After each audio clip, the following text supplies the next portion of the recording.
of top colleges in Canada. So here I want to clarify one thing. Colleges in Canada is very cheaper than universities. So always if you want to go there and you want to start your career in particular domain, let us say multimedia, so go to colleges. It is very cheaper. If you don't have to money like 25 to 30 lakh to spend, I would say go for these courses. This you can do in 10 to 15 lakh. And job opportunities after diploma, this PGD courses. So you can be a consultant, project manager, you can be tax accounting. So these are some of the professions which I wrote here, but I would say there are a lot more job opportunities. And salaries, if you ask me what are the basically salaries, if you ask me, it is 50,000 to 60,000 Canadian dollar per year. So if you are planning to take your IELTS exam soon, remember, don't make these 5 mistakes in the speaking section. Number 1, giving short answers. Short answers seem to be extremely unconvincing for your examiner.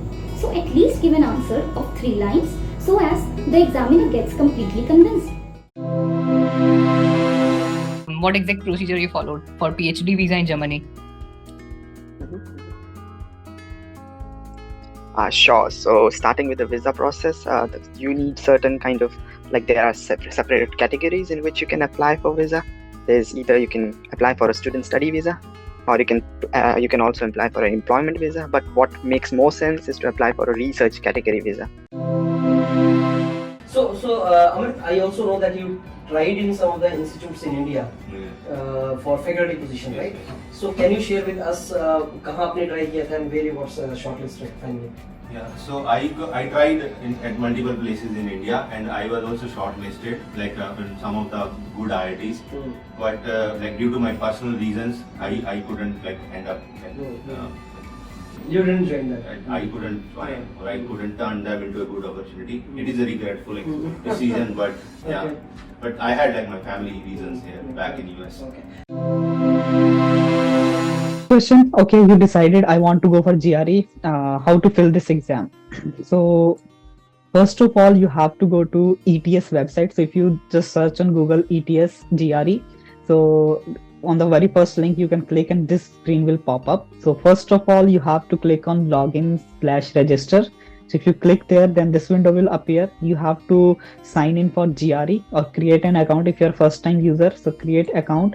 Once you create the account, it will ask you some questions. If you fill that, then basically this window will pop up. So you will get some username and password. If you fill that, like you can see here, this is my username and this is password.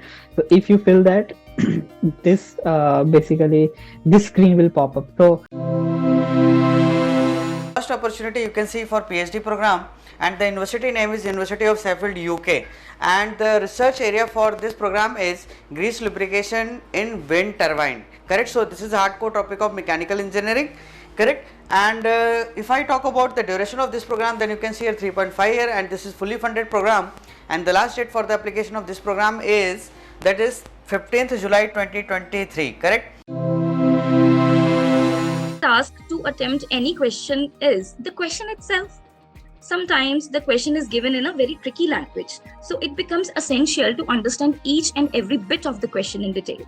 So let's take a look, right?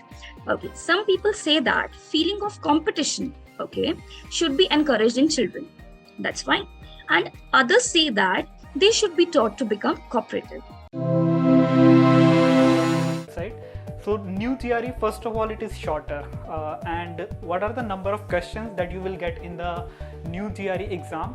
So I think you might know there are 3 sections in GRE. One is analytical writing, other one is quantitative reasoning, that is mathematics, and third one is the verbal reasoning. So first of all, you should be aware about the 3 sections which are going to come in GRE exam.